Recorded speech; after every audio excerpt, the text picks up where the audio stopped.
This industry's turned into a profit over a profession, right? The drivers become a transaction. You start treating that person as a person, not a transaction. I'll be 63 before long. Sorry it took me so long to say it, but I'm telling you, when you get to this age, it's more about time and people. And that's how I plan on leaving my legacy in the industry.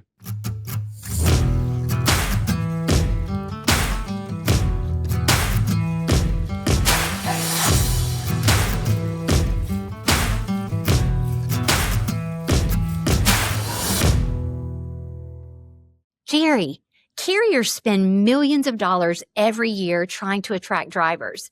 Yet you've often said the real work begins after a driver says yes. Why do so many companies mistake orientation for onboarding? And what does that mistake ultimately cost them? You know, the instant you're able to connect with somebody, you're making an impact in their life. And when you're speaking with somebody about employment, you're asking them to not just come into a job, you're asking them to come into a family. Your employment, they will spend more time with you than with your family. And I often say that carriers spend millions of dollars trying to hire drivers, but I often look at the revenue that you spend trying to retain your drivers. These drivers have the toughest job, as far as I'm concerned, in the country. And it is 100% on our leadership of our companies to select the right driver right out of the box, because you have to get to know that individual. Your culture is everything. Nothing trumps culture. They can have the talent. They can have everything you need, but you have a culture in your company if you like it or not. It's either default or developed. And in today's world, if it's on default, so is your hiring, so is your safety, so is your turnover, so is everything. You better develop your own culture. The one that's living, breathing essence in what you believe and holds your standards. And that has to be on site in your mind all the time when you're interviewing these drivers or any employee bringing them on board. Let's talk about the driver experience. It begins before day one. So when does retention actually begin? The very first conversation or words I speak with someone, I wanted them to know that this is a relationship, and the instant I'm interested in hiring that individual, I am making phone calls. I'm reaching out on a daily basis. I am building a personal relationship with that human being. That is a human being. That is a person. It's a relationship. I want to get to know them. I want to know their family, their grandchildren, their children. Then when they come in for an interview, I say, bring your wife, bring your children. Well, they'll run around the office. That's great. That's what I want. I got 9 grandkids. I love it. I want to see them in real action. I want them to know they belong to something greater than a paycheck. They come here, they interview, I bring their wives. You got any questions? I want you to know who I am, because I want them to feel safe. And I want her to know where her husband's going to work, because these professional drivers have the toughest job in the world as far as I'm concerned. Only one next to that would be the spouses behind them, upholding the houses and raising them children behind the scenes all on their own. And I want them to know that we understand that. I understand that. And there's one thing I know as people. And great companies made of great people. I'll probably say that all day long. Great people do great things. And so I hear in your answer that you are seeing that driver as an individual out of the gate, but even beyond that, you're seeing them and their family and inviting the wife and the children into the conversation. You're building trust before orientation in each of those conversations. So my question for you is, when we think along that line, what separates companies that successfully retain those new drivers from those who lose them in the first few months? Well, I can tell you, a lot of companies will talk the culture, talk the processes, but their actions and their words are not aligned. They do not do it. And the leadership lacks unity. I hate to say it that way, but the leadership is not in the same page, that they don't buy in. And you have to make sure your leadership has one job: culture. Leadership is 100% responsible for culture. These people spend more time with these people at work than they do with their own family at home. And you, as a leader, have to know that talent doesn't trump the culture, and you're responsible for maintaining the culture. That means you understand your mission, vision, and core values, your standards. Because when you weaken the standards, you weaken your culture. And you have to nurture that culture. I hear people say, I've been doing this for 47 years. Well, like we talked earlier before we got on, I've been doing this for 47 years and I'm still learning. And the instant I quit learning, when I'm through learning, I'm through altogether. So when you're operating in default mode, so will everything else. The companies that I've been in and had the most, every company I've been in, I have to rephrase that.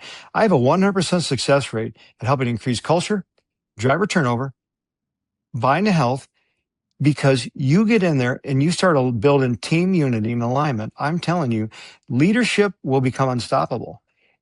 You have to get to the highest level of that organization. I just spent the weekend at a truck show with drivers, professional drivers, owner operators at that level. But you know what? You make your greatest impact in a company. You know why? People want Why? to belong to something. They want to belong to something. They want to belong to something greater. They want to be part of a community. We are all built we want two things in life: connection and clarity. We want community and clarity. And when you have them two things, you belong to something. You have a will to live. And when you have a will to live, you have a will to do great things. Great companies are made of great people, and people do business with people. And great people attract great people. And I guarantee you, your numbers will go down. I've had many people tell me, I can't afford that expense. It's not an expense. It's an investment. You're investing into your people. If you're afraid to invest, you know what?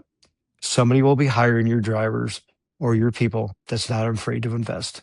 I can promise you that. I've spent years, decades doing this now. And I'm proud to say that I have less than a 1% turnover rate. I don't brag on that, but I know one thing. If I was hanging on the end of a rope, we would go together. And if they were hanging on the end of that rope, we would go together. And that's the trust we have. Because when you have trust, you have everything. You have to feel safe where you go to work. And I guarantee you, I talked to countless drivers. They do not feel safe. What I tell you earlier, this industry's turned into a profit over a profession, right? The drivers become a transaction. And when you start treating that person as a person, not a transaction, and I'm not trying to brag, but I'm very good at it. And I love people. I'll be 63 before long.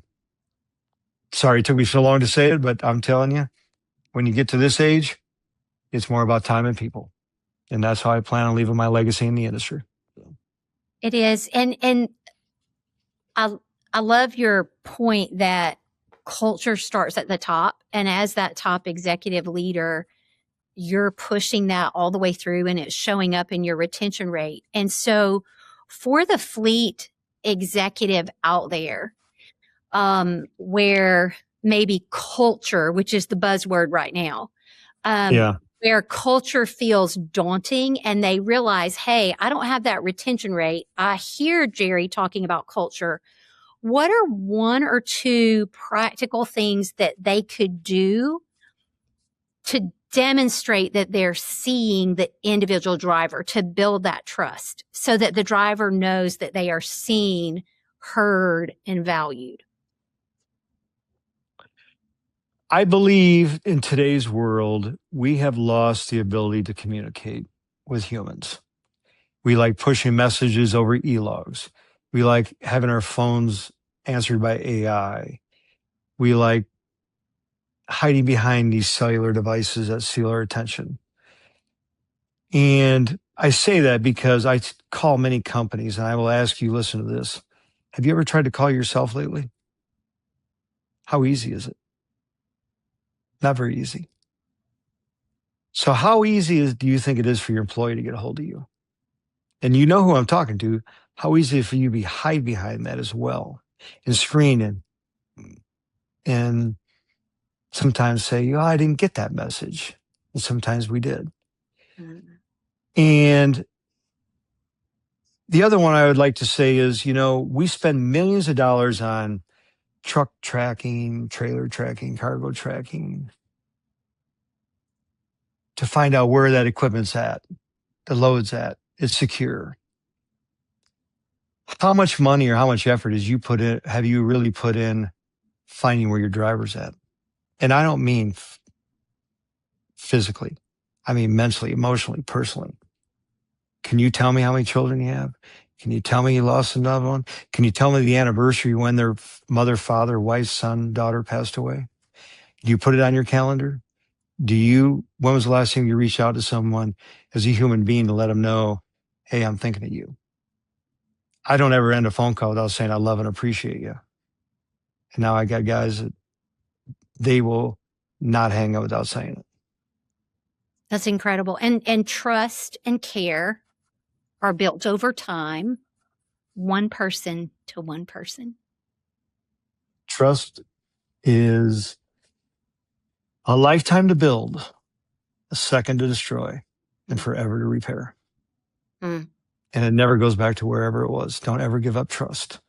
You build trust, you have an employee for life. And that's reflected in your retention rate and the depth of the relationships you have. The other thing that I heard in the opening, in that you're bringing the wife in and the children in, or the husband in, if it's a female driver, like the combination, Yeah. checking in on them too. I have a fleet that we serve that they send welcome gifts to the spouse. And they check in, to your point, not just the tracking on the truck, but how are you tracking your driver relationally? And also just remembering their family members, to your point, who have one of the hardest jobs as well, supporting the home and running the home while that driver is out, especially if it's OTR. Yeah, you expect that driver to be at peak performance, operating down the road and just in place and be present at that moment. He's got to know everything's good at home.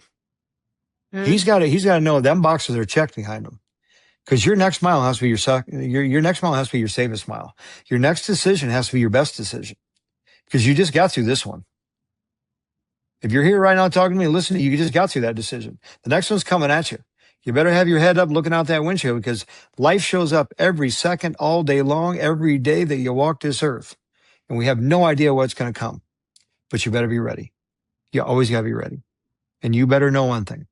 My wife, my family, my children are safe behind. When you check that box, that's one big box checked. So. Mm. Mm. Yes. Yes. So beginning with conversations, now I want to pivot to, and seeing the driver, seeing the family. Now I want to kind of click forward into something that I've heard you say a version of. Orientation is an event. Onboarding is a strategy. So what are, and especially if onboarding is to effectively connect with the culture. So what are some common mistakes that fleets are making in orientation and in onboarding with this framing?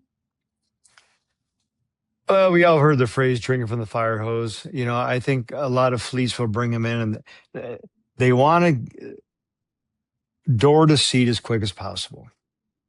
There has to be a time where they come in and they get accustomed to your processes and all these things. But there's nothing more important than coming in and knowing the people. It's got to be people first. I take one whole day. The first day, I want them to get their paperwork out of the way while they're at home, bring it in. Now when they get here, I'm not handing them a stack of paperwork. I made the mistakes. I've done all these things. I'm telling you. You bury them in paperwork, they're sweating. The wives fill this paperwork out. The drivers don't. They drive a truck. They come in and guess what? I want them to meet the payroll people, the customer service, the dispatchers, the shop, the tank wash. I want them to, not that they're going to remember their names, but you know what? They're comfortable. They have human connection. They got a lay of the land. I've been into places, drivers been there for a whole day and they've never been shown where the bathroom's at. You have to get somebody on board and get them feeling welcome. And number one, get them comfortable. If you're not comfortable in your environment, how do you think they're going to learn or retain anything? Then you just can't take them in a classroom and just shove 2, 3 days of stuff on them and think they're going to measure, because I learned that from our friend Gina. You can't cognitively remember that. You're going to remember a fraction of it. Then you know what you're going to say? Well, you didn't pay attention. No, there's no human being that can do that. The brain is so powerful, it's taking in everything else. And when you slow it down and give it to them, eat the elephant in one bite, right? And let them absorb it. But you know what else? Don't lose sight of saying, hey, Ginger, are we okay? Are you on track? Are you still on board? Okay. Do I need to go back? Everybody learns at a different pace. And then, you know what? I get them connected with other driver trainers, people, and just I want them driving together. They just sit in the truck and ride. And why they're absorbing the environment, they really don't know, but they're learning the process by your proximity. They build a relationship with this guy. Now they're feeling comfortable. Now they feel like they belong to someone, because you know why? They have trust. They have trust. True relationships understand sincere thoughts. They have trust. They feel worthy about it. Now they know that they have the right decision. They have a level of comfort, and before you know it, they're just your peak performers. And I see how by seeing them and anticipating their needs and getting them comfortable, you're creating that confidence during the very first week. And you're helping the drivers feel connected with those other departments. So they're not just going to be somebody on the other line of the phone or somebody at the end of a message. So how do you measure onboarding success? I do it personally because I am following up with every person we onboard. How are you doing? How do you feel? What do you think? Tell me what I can do better. I need to know where I can succeed. I said, now there's something that you've seen in your life I can do better. Jerry, you talk too fast. Okay. I need to know that. Yeah, that it is feedback to me. It's not criticism. I want feedback. Criticism and feedback, the only difference is the way you decide to hear it. For people that can't hear it, you need to tune your ears differently. That is poor leadership. We need feedback. Feedback nurtures your soil inside, saying, okay, I need to look at that. You're right. I do talk fast. And, I want to know how we can always improve a program. So we've got checklists. So hey, did we miss anything on the checklist? We've been doing this for years. And you know what? Something came up the other day. How did we overlook that? But guess what? We finally identified it. And we have to just, when you have that personal connection, you say to that person, you've been onboarded. How was it? How was our onboarding process? They will be honest. They will be honest, because you have enough relationship built with them already in that 2 or 3 week time that they feel enough to speak openly to you about it. And you say, well, thank you. Because in a lot of places, they're afraid to speak. I guarantee you. They're afraid to speak. And you can't have that. Can't have that. That's key, where you are inviting that feedback loop and you're receiving it in the spirit with which it's being delivered. And even if it's not delivered in that spirit, by receiving it that way is how we grow and continue to elevate what we deliver to the next level. And so the thing that I heard that you also do is you thank them for the feedback that they gave. And that really demonstrates seeing and hearing the person and helps them feel heard. So that's a gold nugget there, is thank them for the feedback that they've given as well as how you receive it. If you walked into 10 different carrier orientations tomorrow, what would you likely see that concerns you? Cruise control, autopilot, training is on autopilot. They just set them in front of videos. Hey, I've got a job to do. I've just got to get through this job. And that's the biggest concerning thing to me, because You, as that leader, you are one of the first individuals that is providing that new employee, new family member with the vision of the company. They are going to base everything on that from that day forward. Your interactions, your body language, your tones, your processes. And when you go through these things and you just want to check the box, that is the perception they're going to build in their mind. People will never forget everything you told them, but they always remember how you made them feel and how you treated them. And that's how That that'll be carried culture, forward. that culture is demonstrated by how you make them feel. I see that. Mm, And yeah. so just like it's not checking the boxes and you don't want, the most concerning is the autopilot. Also, company culture isn't a poster on the wall. So how would you define this culture, this connected culture that we're talking about? It's a living, breathing essence of what you believe in and you do every single day, regardless of what goes on. It's your standards. It is just your beliefs, your non-negotiables. And you have to be able to make the tough decision that somebody's sheer talent doesn't trump the culture. It can be the most talented driver, or it could be the most highest grossing driver, but they don't trump the culture. Companies will sacrifice the culture for the talent and the revenue. And when you do that, your culture is toxic. It will become toxic. You and the five closest people around you become the sum of one identity. Your proximity is very powerful. You inject one negative person in that circle, you cut productivity 40%.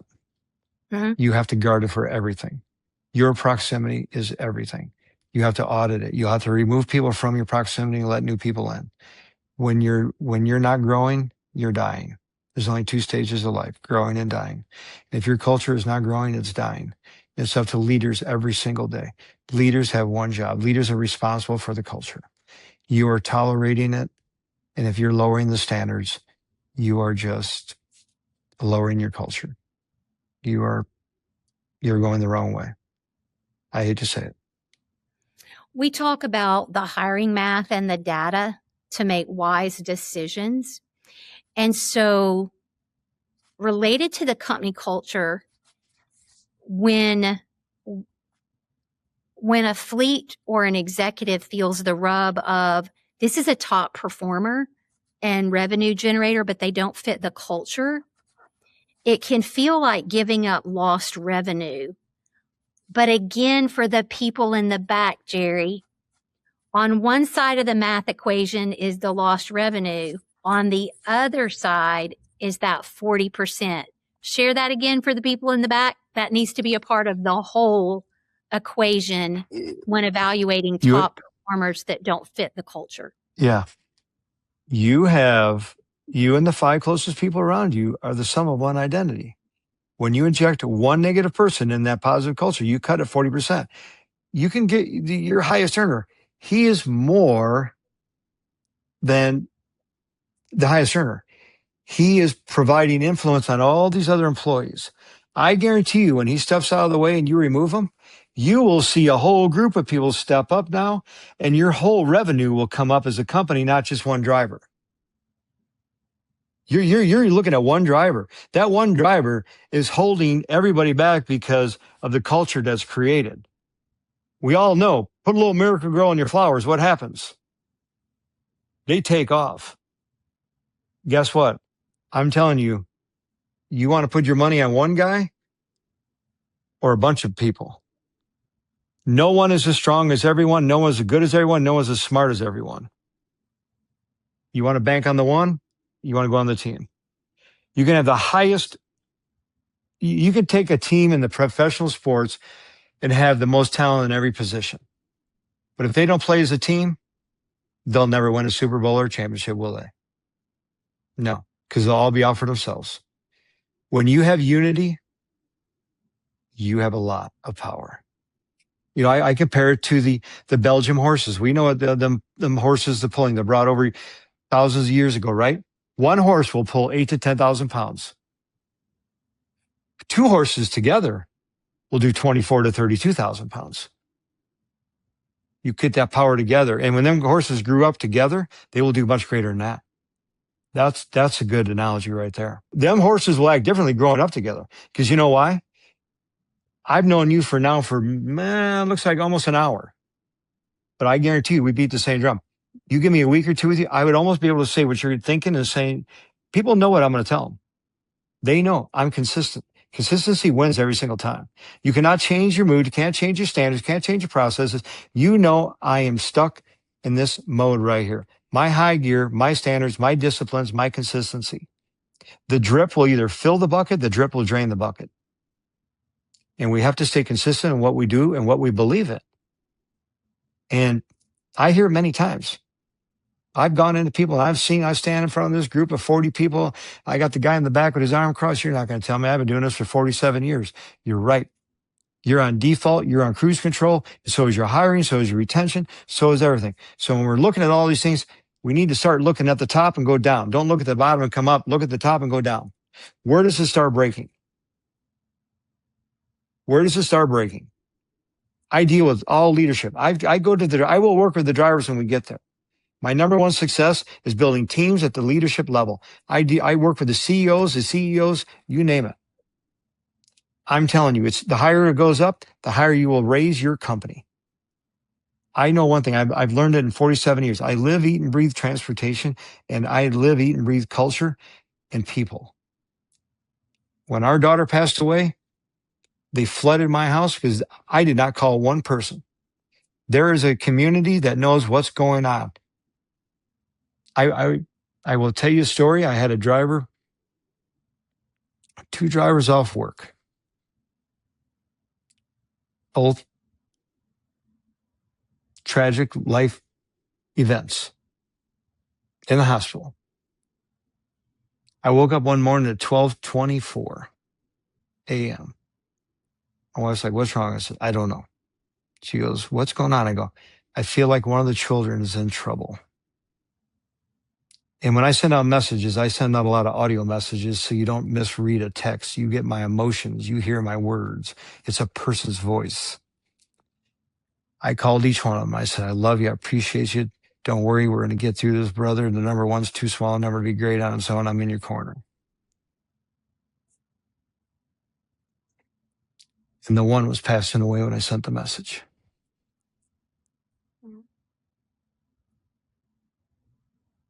Good friend of mine. And his wife said, "How did you know?" She said, "I literally was playing the voice and they were trying to save his life." So I did know.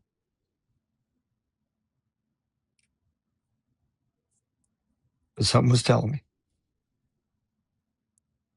And when you are connected like that with your employees and your people, you know when things are going right and you know when things are going wrong, and quit ignoring when they're going wrong, because we get very good at ignoring them.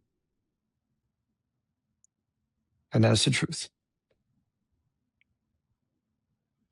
Jerry, I'm sorry that you know that pain of losing a daughter. And I hear a lot of the why that you do love people and care for people well. And I can see how you've been able to push that through your culture, because you can't fake care and concern over the long term. And the relationships that you built over time and that courage to just follow the prompting to check in on people, because we never know what they're going through, allowed you to show up in the time in this example where they needed it, and all the other examples where you don't know the tangible result, but that we do trust that the care and the concern arrived at the right time. So you knew to do that because Yeah. of the hard place you Thank you. walked. So I'm Thank you. sorry you know that pain. I am encouraged for how you've leveraged that pain to serve others and love others at the next level and fill in the gaps where maybe they existed for you and others didn't show up. You've Yeah, really you know, stepped in we have, to do that for others. well, thank you. Thank you. Very kind. But we have to remember these professionals get in there and shut that door and look out that windshield and do the same thing. You know, Mm, suffering produces perseverance, it creates character, produces hope. And that hope is the will to live. And these people, these professionals, and I keep saying people because I don't want to lose sight of these people, they have a heartbeat. They've lost children too. They've lost parents. They've had tough days. How does that feel to somebody who's listening as a dispatcher? Do you think about that? How does that make you feel the first time you're dispatching them?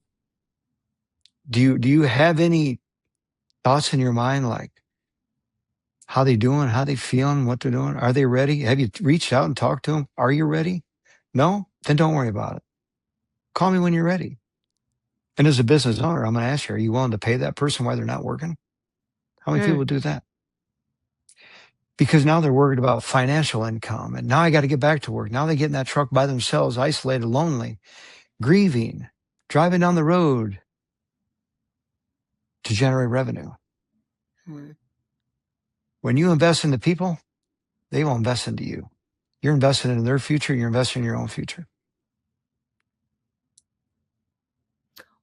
What an incredible illustration that I hope every listener will never forget, that company culture isn't a poster. Company culture is walked out one responsive moment, one empathetic, compassionate moment at a time. And so I want to pivot now to hiring the right driver. So at Hire Truckers, we often talk about the fleet fit, aligning the right driver with the right opportunity rather than simply filling a seat.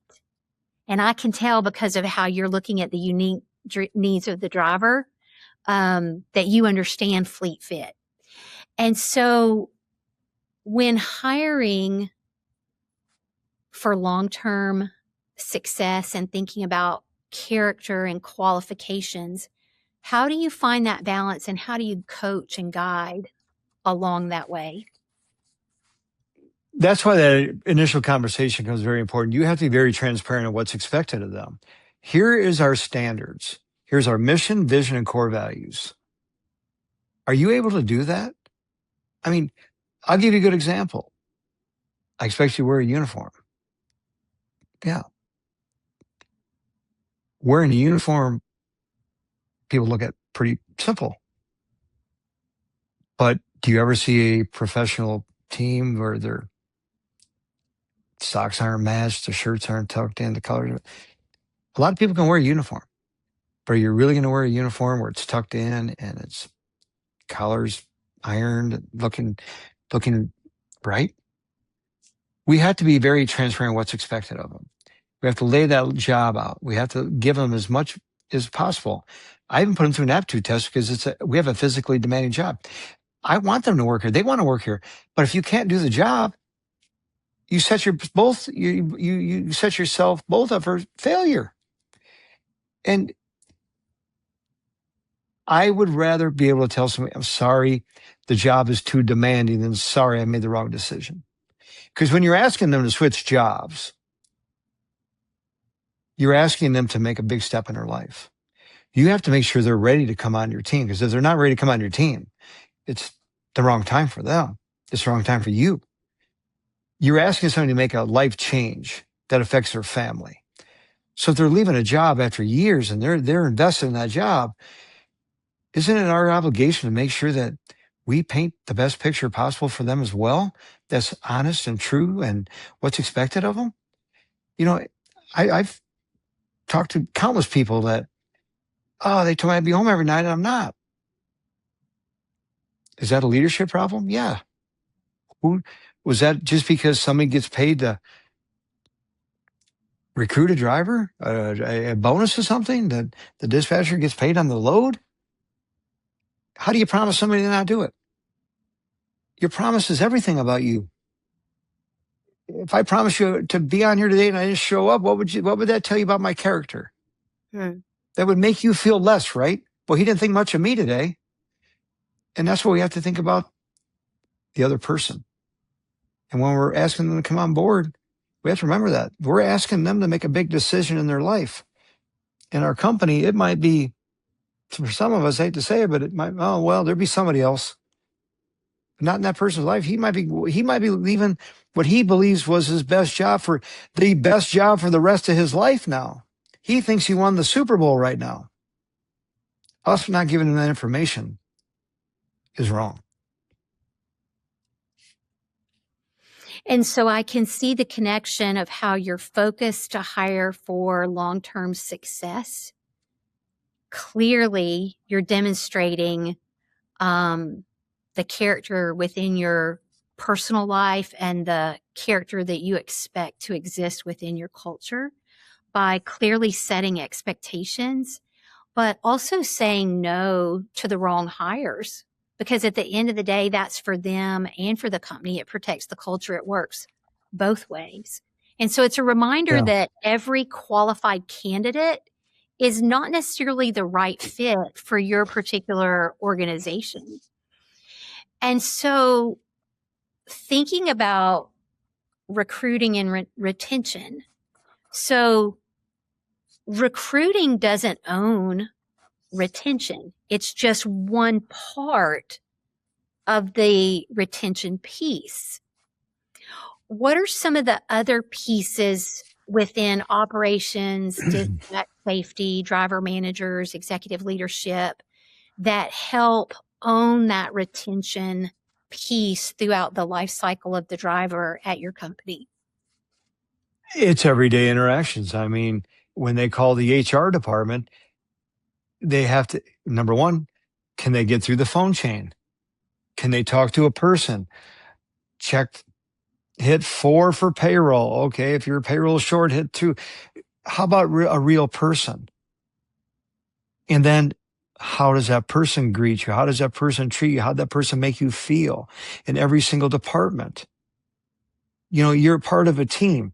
You know, let's go back to let's use this whole scenario here as a sports analogy right now.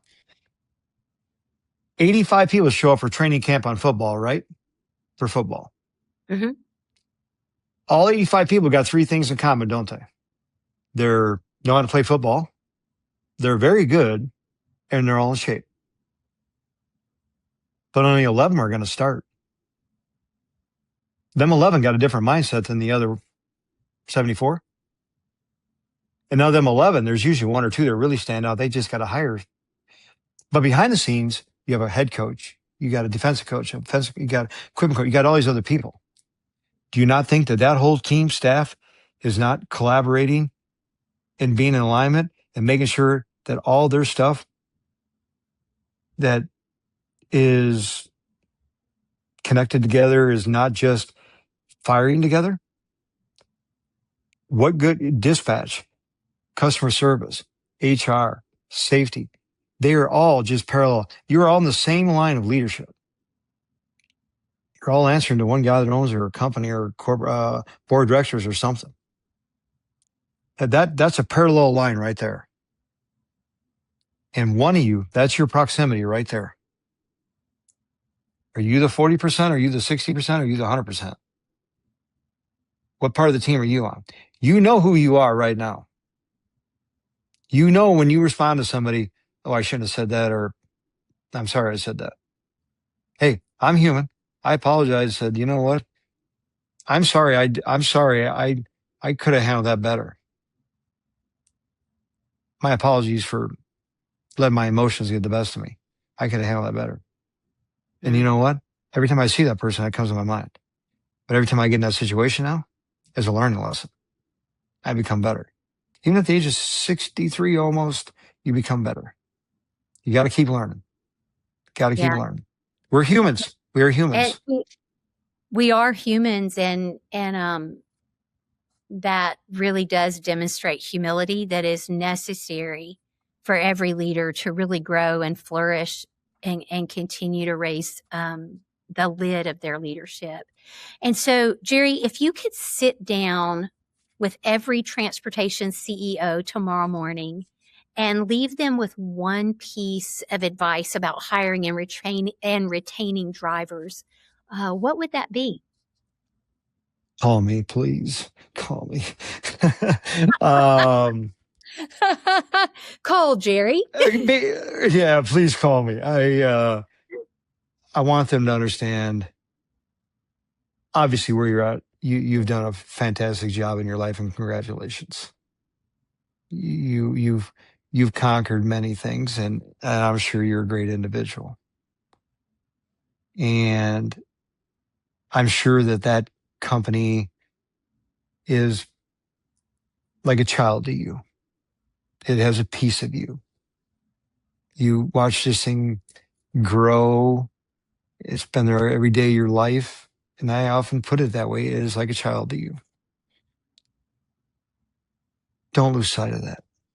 You're putting your trust in people to, so to speak, watch your children, your grandchildren. You trusted people with your own children. We're all the same children in the same place. I'm going to ask you, do you trust them? The people you have in leadership. And unfortunately, sometimes there's people that they're just afraid to move or let go. I hate to say it that way, but you're holding back a whole lot of other good people too. Culture is not one thing. Culture is everything. And if you own the business, it's everything to you. It's your brand. It's your DNA. It's who you are. It's what you are. It's why you exist. And who you are is the most important thing in the world. It's your character. It's your sum of your habits, your identity. They are part of your identity. They should be mirroring your identity exactly to a T. And when you have a culture that's thriving, I guarantee you they are matching your identity. So if you're an owner, you're a leader, and you're leading people. And I want to remind you, we're leading people and we're influencing people in this world, if you like it or not. You're a mother, father, you're somebody. I don't care where you're at. You're at the gas station, you're getting food, whatever. You're leading and influencing people, if you like it or not. We have to remember that all day, every word, everything we do. And that has to become our cruise control in our life. So hopefully that was a good answer for you. That's the perfect answer because, Jerry, every one of us as leaders can look into our business, we can look into our families, and we can ask the question of ourselves, where is this not measuring up to my expectations and my values? And when I ask that question, that's where I need to grow and have the opportunity to grow. And so I thank you for that message and how you tied that all back to culture and our responsibility, both at work as leaders and also in the home for As those that human we, beings. yeah, as Yeah. human beings. What we don't, and you said it, what we don't measure, we don't improve. We measure fuel mileage. We measure oil analysis. We measure tire depth. We measure air pressure. We measure everything in this industry. Do we measure ourselves? Yeah. Let's measure I the do. person that we look in the mirror at the beginning of the day Yeah. and the end of the day and keep leaning in and growing.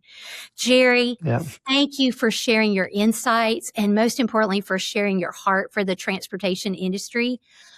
Conversations like this remind us that the future of driver recruiting isn't just about attracting more drivers. It's about creating workplaces where the right drivers can build meaningful, lasting careers. If you've enjoyed this episode of the Hire Truckers podcast, I invite you to subscribe and continue along this journey with us. Go back and check past episodes and find encouragement within that from other industry leaders, because together we are each impacting this industry, one conversation, one person at a time. We are changing the face of this industry for the good by caring for people and by having one conversation at a time. So cheers. Go be your very best version of yourself today.